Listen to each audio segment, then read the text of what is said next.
Welcome to another episode of the Architecture of Health. I'm Deb Voisin, and this week I have Eyla Cuenca, the founder of Uncovering Birth. She's empowering people through the whole birth process and has a point of view that's really enlightened about natural ways to empower ourselves through the entire birth process. Welcome to our show, Eyla. Thank you for having me. Yeah, uncovering birth. That's where I want to start because, audience, I went through many traumatic iterations and this show was an iteration of all the tools that could help us get back to what a simple, easy, and healthy birth would have been. And, the fact that it was such a long process, maybe it was my karma, but part of my service is to give back to the community that we can recover from missteps, but what about preventing the missteps in the first place? So that's one reason I especially wanted to have you. One of the most medicalized things has become these, C-sections and inducing labor and scaring women about their own fertility. So I wanted someone who could really give a timeless perspective. So let's start with uncovering birth. Why did you name it that?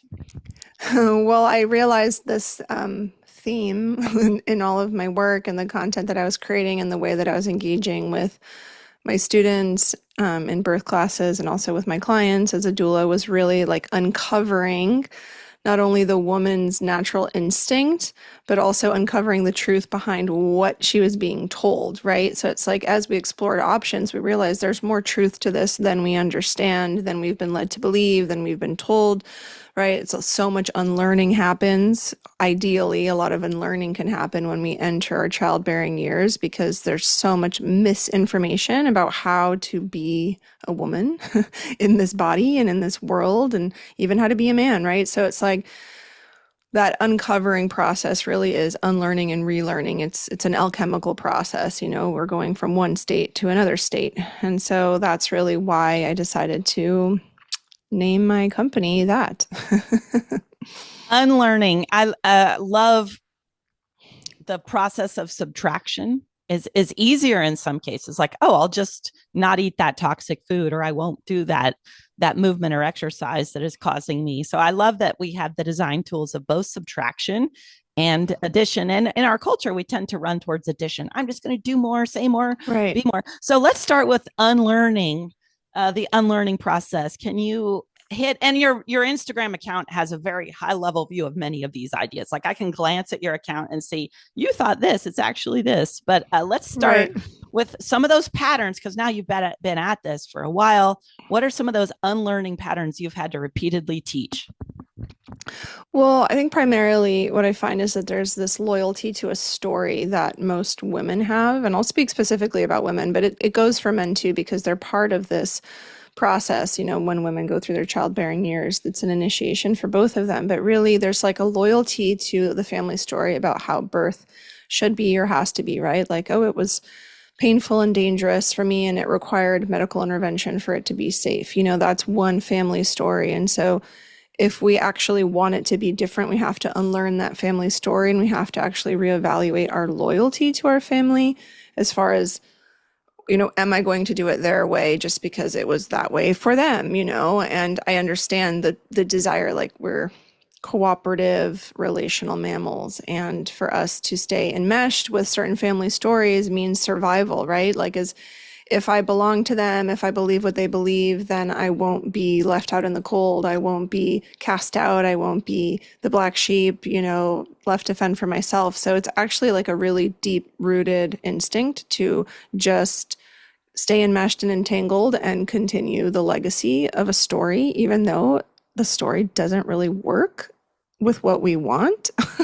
So it's like, it's much deeper than just saying my birth will be different. It's more like, can I individuate from this family unit while still maintaining a healthy relationship with them? And so that's why the work I do with women is deeper than just like making a birth plan that's different from what was done before, which I think is where we can kind of go wrong and become disillusioned.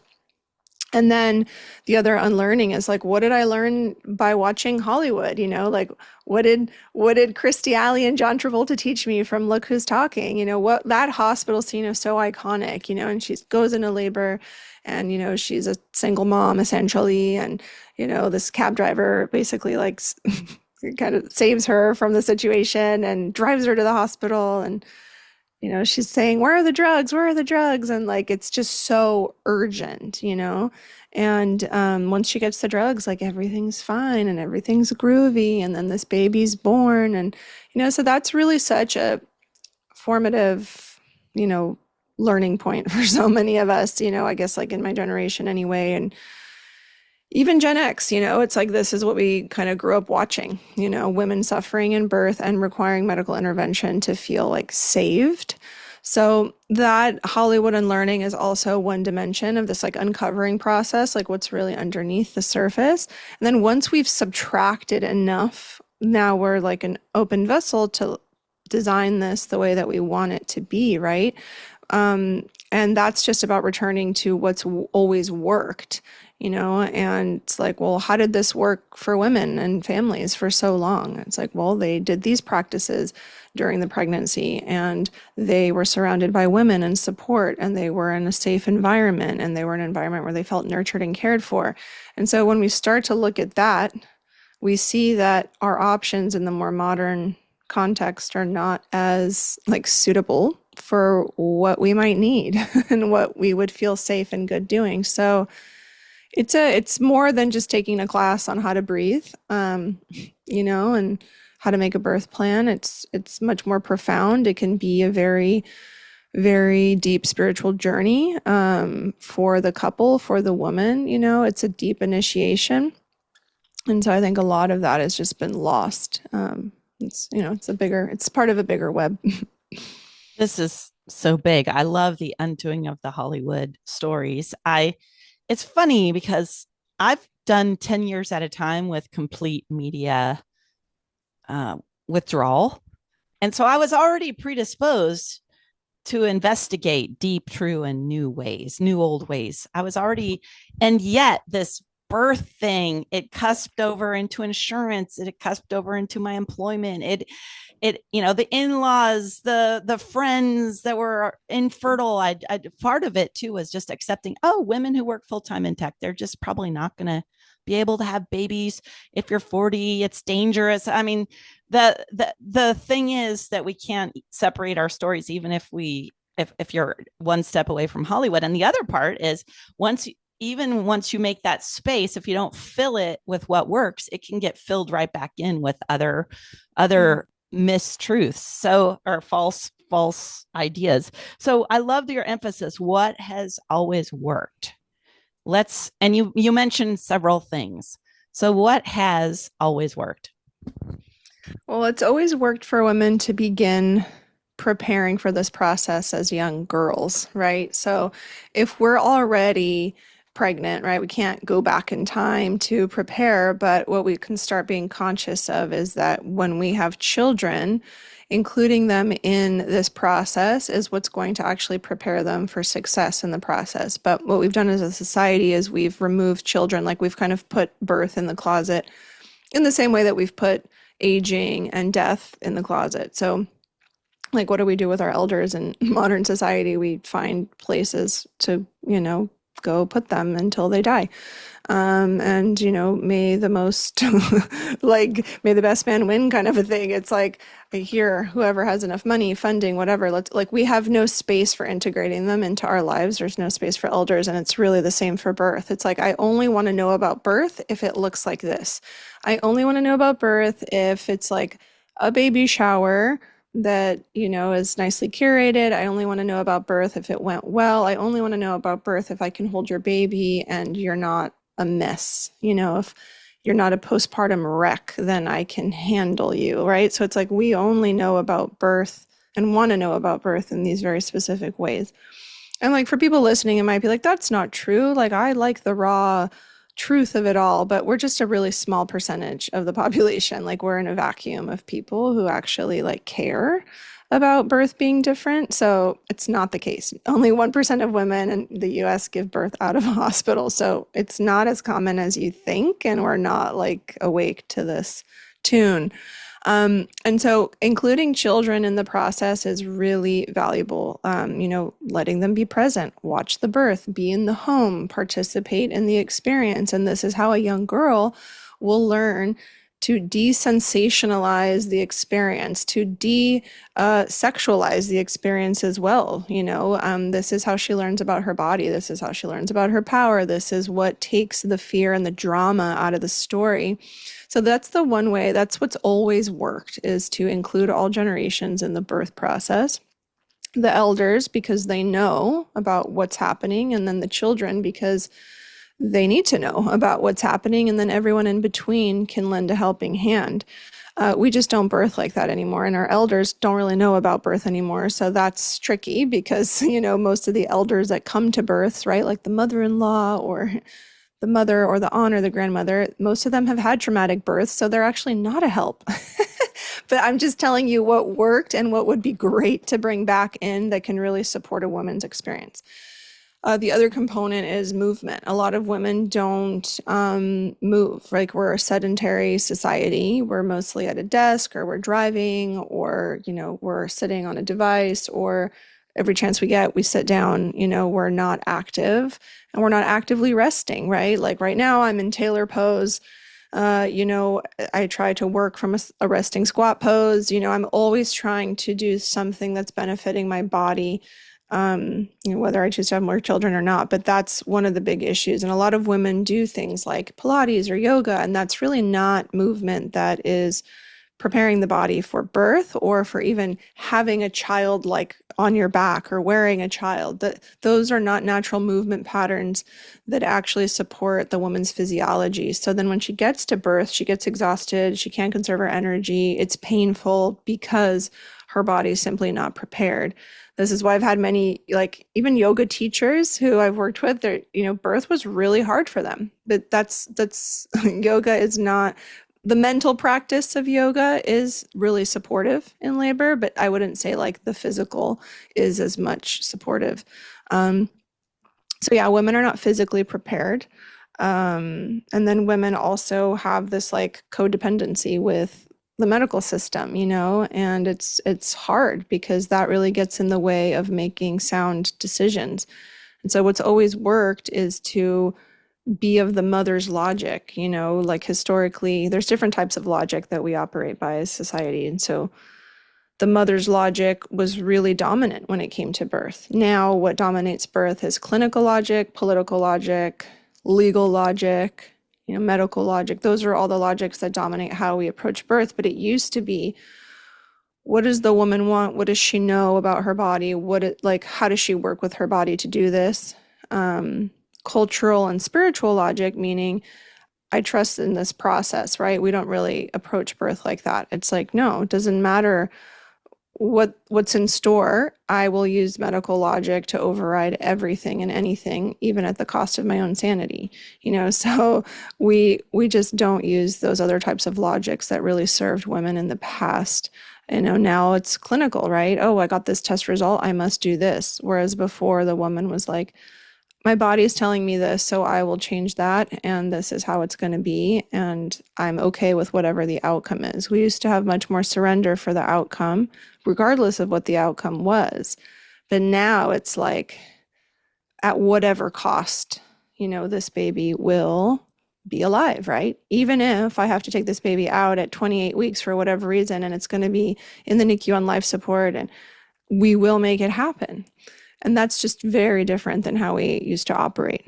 So a lot of pain and suffering is created when we operate from these other logics that are just not historically proven to support the birth process.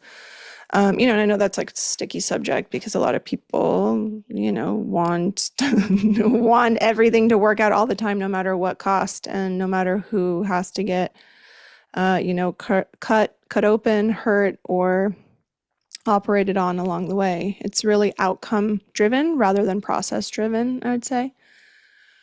And then, of course, nutrition, and that's such a big subject. And the way that we used to eat and nourish ourselves, starting from when we would begin bleeding, in adolescence, that really informed, how a woman would grow a baby and how easy birth would be for her and how easily she'd recover in postpartum. And now women are just simply depleted.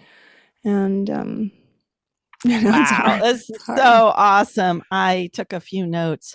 Yes, at what cost? One reason I have this show is practical, economical, anything that stands the test of time cannot be exorbitantly risky or expensive or some kind of cost that's passed along without wisdom to the whole collective. Um, then also, you talked about our movement. People have these, I know I at least had more of this reductionist mindset. Oh, how I give birth is separate from how I ate, which is separate from how I move.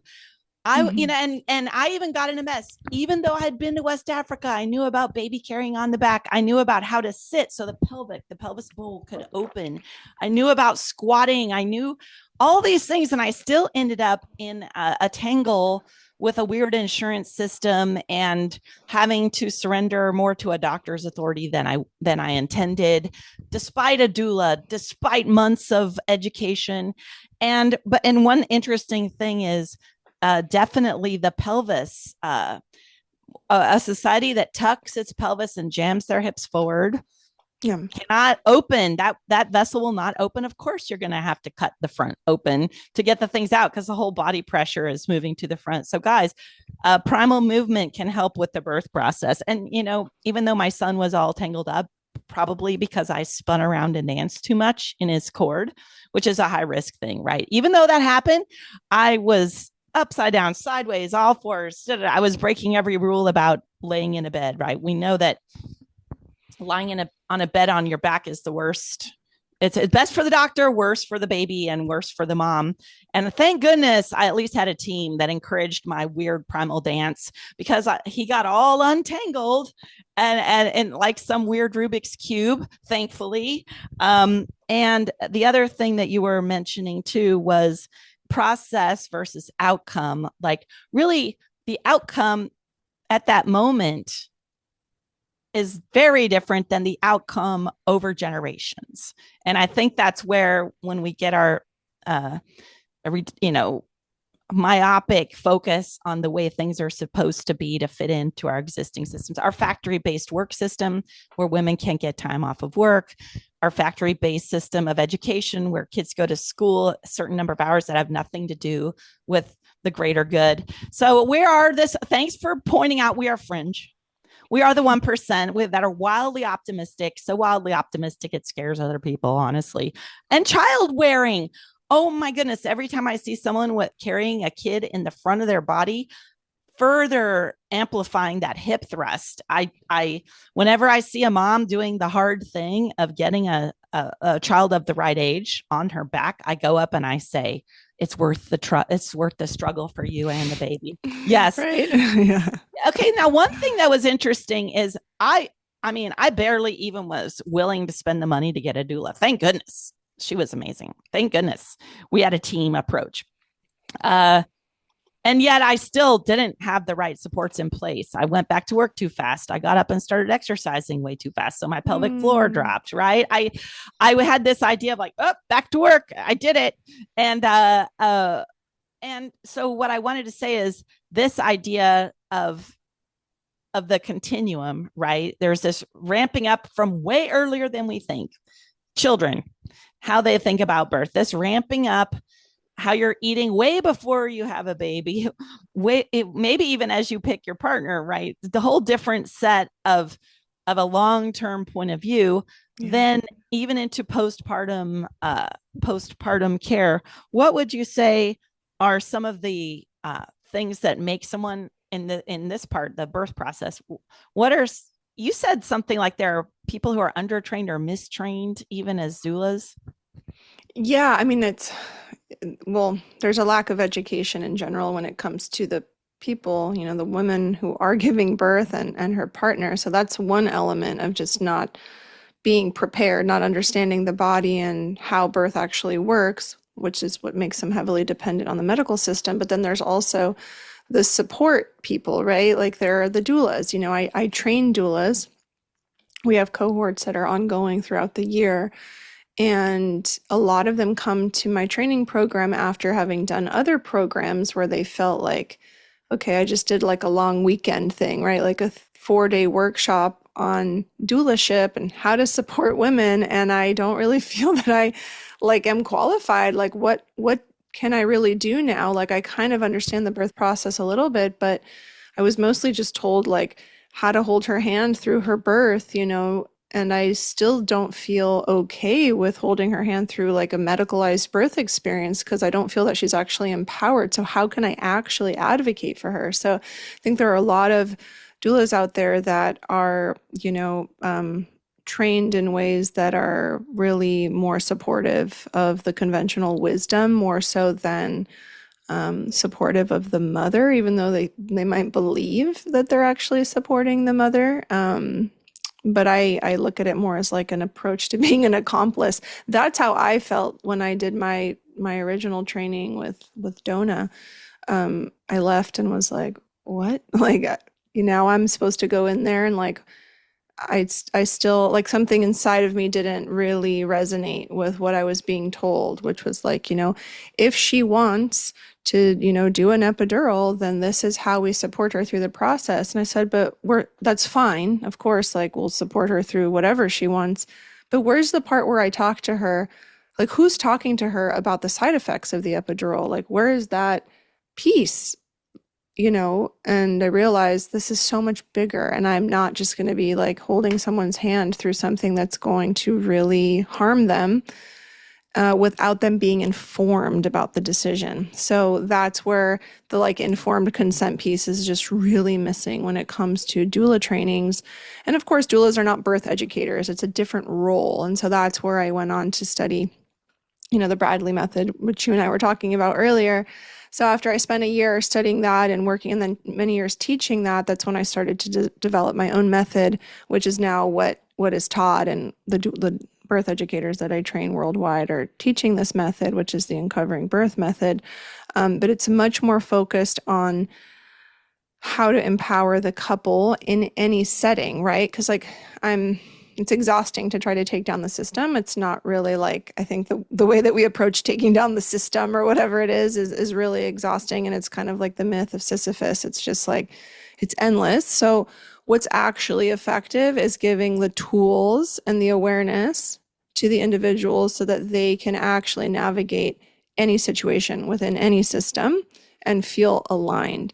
And so that's why this is different, than maybe other approaches. So yeah, I'd say a lot of doulas out there don't have that informed consent training as much as they need to. And they also haven't done any personal work. So like our doula training is 5 months. And I'd say like 75% of that training is really doing the self-work to become a really clean and clear vessel to be an effective space holder, right? Because it's like you can't bring all of your stuff into that space, and you have to be really educated on the process, and you have to have a high level view.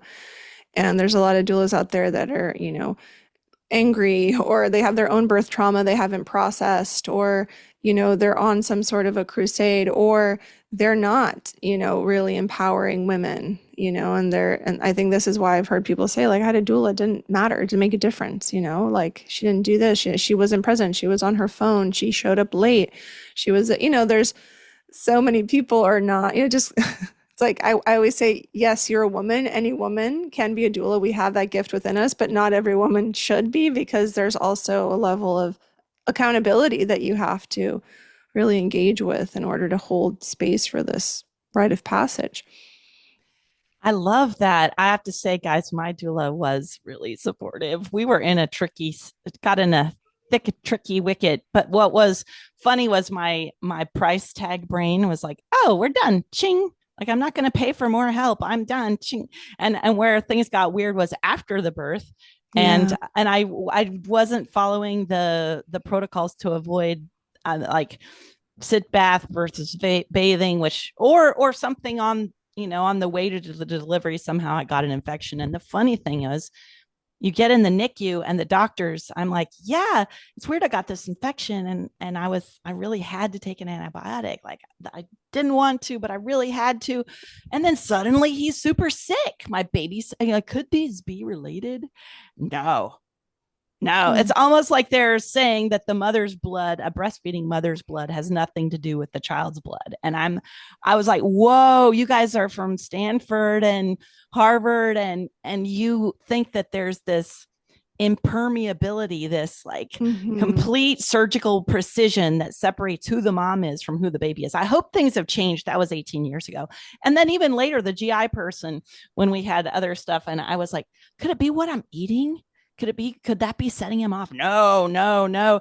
And so the what I love that you're saying is this interdependence, where within these systems, where our dependence on whatever we believed as children about birth, and then whatever our engagements are. And I love that you're saying, don't that the answer isn't fighting that system. The answer is the truth of how these systems are complex and interrelated, and the truth that it's a complicated process, and having someone who can truly help you eyes wide open make smart decisions. I needed to take an IV because I got dehydrated. I remember us as a team going, what's the trade-off here? But an informed consent. Wow, what if we all had to memorize the side effects of any intervention that we were even considering before we were allowed to propose that we would take that intervention? I think the informed consent, and the Bradley method, I thank God I took that class. But it felt like as soon as the birth was over, I was unprepared. Oh, we want to Hmm. run this test, we want to run that test, we want to da da da. And they even what is it? The nurse in the NICU even gave him formula when I had all the breast milk needed.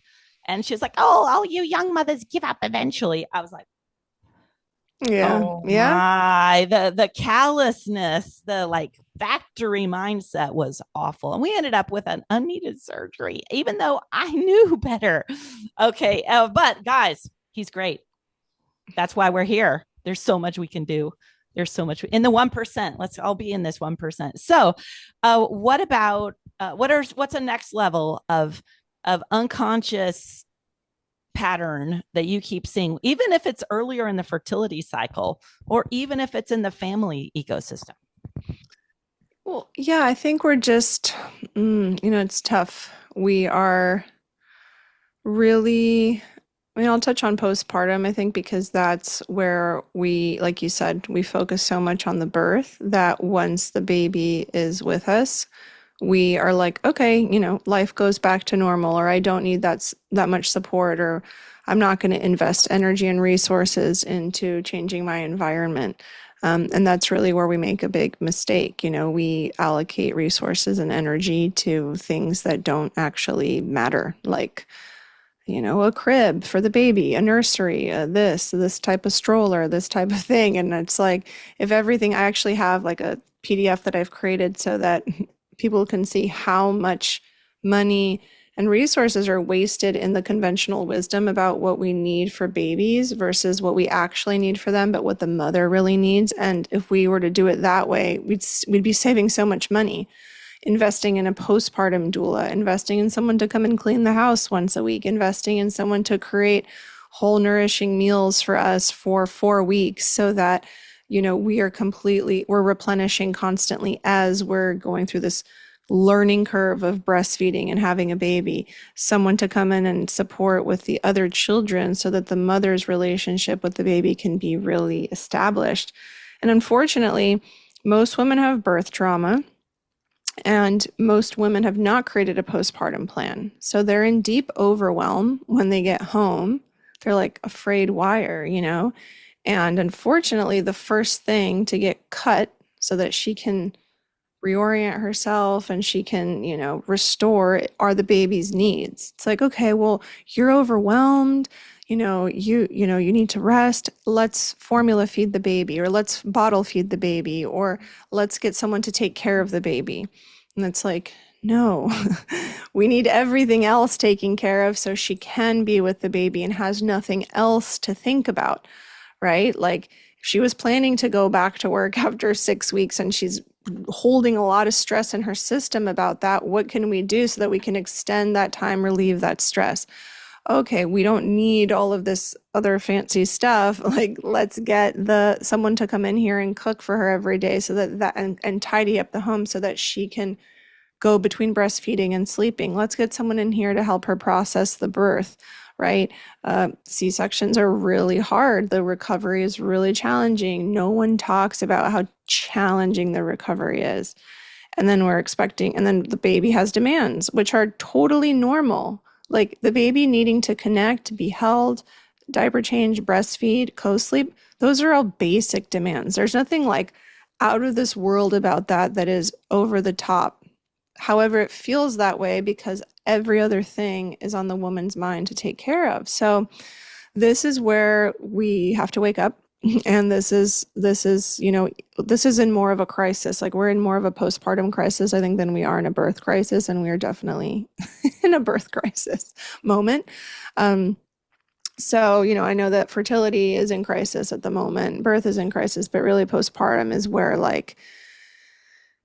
this is where attachment is established between a mother and a baby. This is where the baby, the individual's concept of attachment is established. This is where their brain is developing, making connections, understanding the world. And so if we miss the boat on this, it creates a lot of issues for that child who then becomes an adult and is interacting with the world and part of the, greater community, right? So it's like, because postpartum is in crisis and has been for quite some time, like we have an entire world of like sociopaths and, all kinds of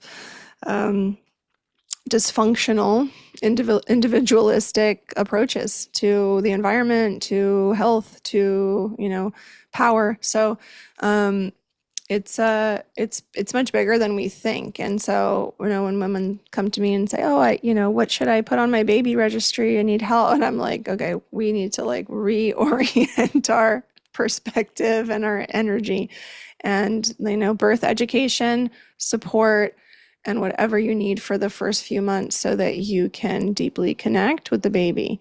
And let's hope that there are no other challenges, right? NICU stays or surgeries or other things. If it's an uneventful birth, we still have to prepare. Imagine if you have a highly eventful, meaning like complications.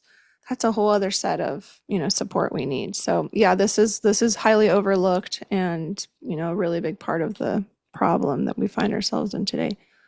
I love what you're saying. If I didn't have friends from China and West Africa along the way, I would have never had a baby because they were like, watch out for, oh, you're going to need to just walk. Yeah. And not that I listened all that well. But at least there was a different voice other than my contemporary, modern woman trying Sure. to do it all. And I kind of scoffed, honestly, like I can do everything. And I learned a lot. I definitely got humbled in this process. But the interesting thing, and French, I had French extended family.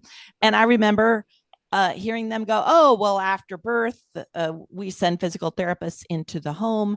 They teach them to repressurize with hypopressive breathing so their pelvic floor doesn't blot them out. I heard how in China, the woman, at least older China, right, they just would only be able to get out of bed. They only allowed to get out of bed to go to the bathroom for the first couple of weeks so their organs could settle back and in and up. So I definitely exploded down and out trying to like force myself to move forward as this idea that I had to do it all. But what I'm alluding to is there are many cultures around the world. This is ancient. This is what every human went through a birth. And the Right. trauma that you're talking about, thank goodness, I also ended up learning all these trauma undoing things as simple as breath and eye work, and sometimes with sound that even goes back to how the baby's vestibular system is getting tuned while it's in the womb, some of Yeah. these listening systems. But finally, and I remember going to Ecuador during COVID because they didn't require shots and I could go dance and have a great time. And I remember being there, and the instructor of this course I was in, we were looking at ancestral movement. in this ancestral, rainforest context. And I remember the Ecuadorians, even though they were contemporary, like many were, professionals, or they were gone to college, and we were gathered in this forest setting. I remember the teacher of these movement classes telling them, like, "Oh yeah, did you know in the US and Europe, there's this thing called cry it out." And everybody's like puzzling, they're scratching their heads and they're looking around like, and then I'm not talking about natives. I'm talking about people who had some level of modern education in Ecuador. And then when he explained what it was, it means you put the baby in another room and you let them cry till they stop crying. They're like, the whole group did this collective, oh my God, that is ghastly. And I looked around and I had to fight so hard against that mindset. Like, I will tell you one, I have a sweet kid because I did not ever let him cry it out. I mean, any second I could, and yet I was a working mom. I sacrificed myself. I sacrificed my sleep. I know now there's another way to do it, and we're the 1% who's moving in that direction. I do have a question though. Part of me is like, oh, I should have gone in the woods barefoot and done a free birth and done it, and yet I know that's also a fantasy. There is this thing called the free birth movement where you're doing it yourself, and I don't even fully understand it, except I've had friends that have gone as far away from the medical system as they possibly could, and they're designing lives where that worked. In my case, I was like 25 minutes from a hospital. I already knew there was some cord tangle. I was already having some, worries about whether things would go my way. So want to talk about the risks when people are designing home birth or even further away from the medical system, because there's a lot of fear mongering. Yeah, I mean, there's definitely the free birth movement, and from my perspective, it's really a response to the conventional system. It's not necessarily that that was like the way that it was done. Women birthed communally. Women typically had some sort of elder or midwife present, so it's not like there wasn't someone with greater knowledge to hold the space there. If a woman went into labor and, she squatted and the baby came out, then okay, that's a free birth. It's not like that's impossible to happen. It's not like you need the support there, or you need the intervention of a midwife, or you need, like, if you're at home, your husband's not home yet, you go into labor and you're like, oh, okay, this is happening really fast, and the baby's born at home, like, okay, you had a free birth. But I think a lot of people just they opt to do a free birth even if it's not fully in alignment with them, simply because they don't feel that there are better options, which I understand the options are not as desirable these days as we might want them to be. But I don't think that, like, rejecting support is the way. So yeah, the idea is that you're educated enough, you understand your body enough, you trust the process enough that you don't need all of these outside things to support you in this event. Risks, it's hard to say. Like, if a woman is,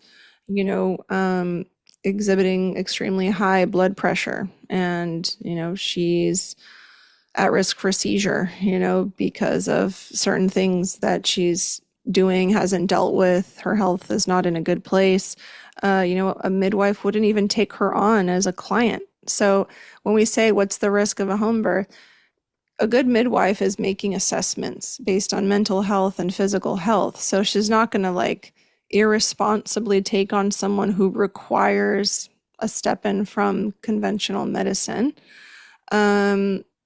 If the woman is healthy, everything seems, totally vanilla, and something pops up out of nowhere, that's pretty rare. It's pretty rare that would happen at a home birth. Like, oh, suddenly we have an emergency that came out of left field that nobody anticipated, I don't hear about that happening too much. You'd have to probably speak to a midwife who's, been assisting births for a few decades to really get an idea of what the most common out of nowhere emergency is. but and I've been attending births for over a decade, and I've only been part of a few transfers to the hospital, and they were all related to exhaustion. So again, that's just a product of, sometimes being ill prepared for an extended labor. Sometimes labor can go on for 4 or 5 days, and there's no energy conservation. Something's going on. Baby's positioning might not be ideal. Therefore, there is no progress, let's say, being made. Some women get too excited and they don't rest. They don't nourish themselves. They go into like a highly adrenalized state and they burn out, before they give birth. So yeah, I've never been part of like an emergency scenario of all the births I've attended, and the transfers were always exhaustion related. So yeah, I'd say that most people just make a lot of assumptions about home birth being dangerous because they still believe that they still don't trust in the process. They still don't understand how it works. And they've probably met someone or have heard a story of emergency C-sections saving the day. And most people don't realize that an emergency C-section was often caused by another intervention that someone else elected to do, like an induction, right? It's like, your baby seems a little big in this ultrasound. We're going to induce you. And then they induce her, and then the baby's heart doesn't respond well to the Pitocin or the Syntocin. So now she's having an emergency C-section, and they think, oh yeah, birth is dangerous. See, we're so glad we were here at the hospital. However, like if you reverse engineer the C-section, you can pretty much figure out why she ended up in a C-section. So I think these like emergencies are a lot less so than we are led to believe. Not that emergencies don't happen, but again, I've had clients who have had a stillbirth, and because of their own relationship to the divine, themselves, the process, they don't consider it to be something that, oh, like modern medicine could have saved this. They say this is part of my journey. And that's a very, let's say, more enlightened, surrendered place to be. But if we believe that, every life is supposed to come to fruition in a particular way, then yeah, we're going to see a lot more emergencies. Wow, that was so rich. That most emergencies, kind of like in the moving as designed primal movement, ancestral movement realm, most surgeries you can see 10 years ahead of time in the way someone's walking, running, sitting. And so how many true flukish accidents come out of nowhere? Really far fewer than a reductionist fear mongering narrative would say. And I remember being overdue. I was born 2 weeks late. My sister was born 2 weeks late. My brother was born 2 weeks late. And here we are a week overdue. You need to induce right now. And I pushed back. I was like, hell no, like I'll go 3 or 4 weeks, because on average, the first time mother is 6 days on average. Their delivery is 6 days later than they're expected. And that's just an average. That means some are a month later, some are a month earlier. And I had to fight so hard. They tried to make me sign a waiver. This is going to be your fault if the baby dies. And I pushed back. I was like, nope, this is going to happen the way it's going to happen. And I'm lucky I did that. And one of your points, like you can say free birthing or even kind of a rebellion mindset could be just another way to reject support. If you're reacting to something rather than building true support, it's not a lasting idea. I love that you said that. And we could keep going about myths about fertility, myths about age. I do have one question. So they start fear mongering. You're 40. You better hurry up. And my baby, I had like days away from my 40th birthday because I kind of had a mental deadline. Well, if I'm going to have one, it's going to be by this time. What would you say is the truth of the age range of people giving birth that's outside of this medicalized mindset? Well, I don't know. I mean, it's hard to say because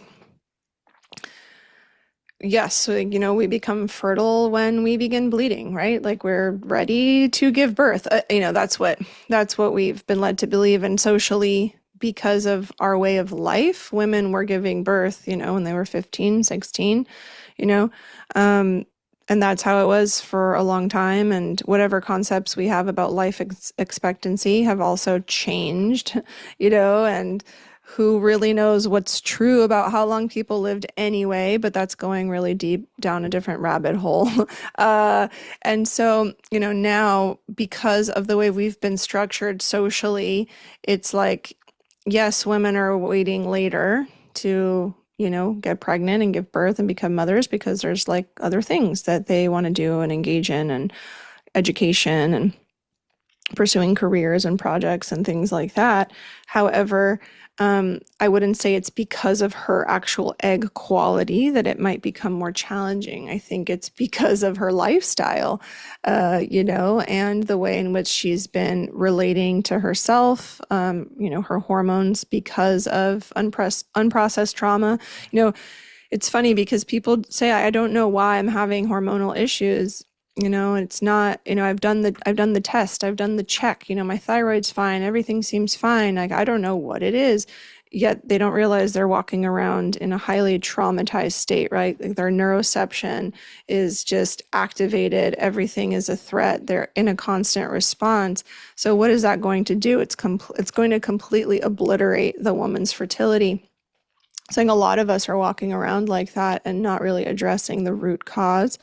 And, we start taking synthetic hormones, or we start taking thyroid medication, or we start, freezing our eggs or doing this or doing that rather than dealing with the actual issues. And this is kind of like the big thing in the IVF world, is like not getting to the root cause and then going to the most extreme route. People would rather go extreme to IVF than actually do the really, really hard work, which is really profound and can take a long time. But if you go to a fertility specialist, you're not going to get the option to like deal with unprocessed trauma. You're not going to get the option to do a complete lifestyle reevaluation. You're going to get the option to get on hormones and start doing extractions and fertilizations and implantations, So yeah, like my partner's mother, she had 8 kids. The last one she gave birth at 48, like in a village in Yemen without anybody. It's like, so yeah, people might say, oh, it's so few and far between, but also like, is it really, or are we just focused on other things? So yeah, I would say, from what I've seen, like studies on mammals and things like that, it's not actually egg quality. It's the quality of the uterus, which is, where everything is created. It's the womb. So like if we look at studies that they've done on sheep, and they've taken older, quote, older eggs, more mature eggs from sheep, and then they've put them into uteruses, they've implanted them, the embryos, where it's maybe an older sheep and, has had more life experience or something, but still healthy. It's totally viable, and they go on to get pregnant. If they put them into younger sheep, those more mature eggs, still viable, they go on to get pregnant. If they put them into sheep who are not healthy, no matter the age, they don't survive. So, yeah, sure, it's sheep, but it gives us good information about the environment in which we're trying to create life. And just because you want something so bad and you feel entitled to it, have you really created the conditions for that to be true? And that's why I call this show the architecture of health. It's how do you create the environment for health to happen? How do you Right. create the environment for fertility to happen? Also, in my 20s, I was over exercising and depleting because I was vegetarian. I was Oh, yeah. run 6 miles. I would swim a mile. Had roommates that were triathletes, and I was also celibate much of my life, but I also never understood, wow, it's weird. I've pregnancy when I was ready to be pregnant later in my life after being married for a long time. I was like, weird, it's not even happening. I guess it's just on my age. It's just no. I was depleted. I was stressed. And I finally went off to West African dance camp for 10 days in the forest, swimming in the pond, eating organic food prepared for me all day, every day, getting massaged. And I came back and like, boom, boom, pregnant like right away. So I got nourished. And then I realized as I kept going that I needed to slow down and really build out a better foundation first, lowering stress. And just think maybe it was because I was outside almost 24 hours a day, just the circadian rhythms. Hmm. We are cyclical animals. And one last thing, we both know that the narrative about fertility, it's sort of an anti-fertility narrative where fertility is the kind of the hallmark of health, and sometimes it gets this fertility, like we don't want more humans on the planet. We're definitely needing to write the new story of the healthy narrative. And I want to you're a leader. Thank you. Fearless leadership. Way to go. Together. Any last words now? Your website is uncoveringbirth.com. Yeah. You have, and I'll put your Instagram account, lots of really great posts on your Instagram account. You have free resources. You have trainings for doulas. You have resources for parents. Is there any last thing you want to say to the audience about this way of thinking? Yeah, I mean, there's always an opportunity for reflection, where we really, really want something to change, like we really want this system to change or we want that thing to be different. And I would just invite everyone to step back from changing the external and just really focus on the internal. And you'll see that system either completely dissolve or become completely unimportant to you. Oh, I love that. Is so empowering. True support is underneath us and in us. It's already here somewhere. All right. Well, Eyla, thank you so much and have a great day. You as well. Thank you. Bye. Bye.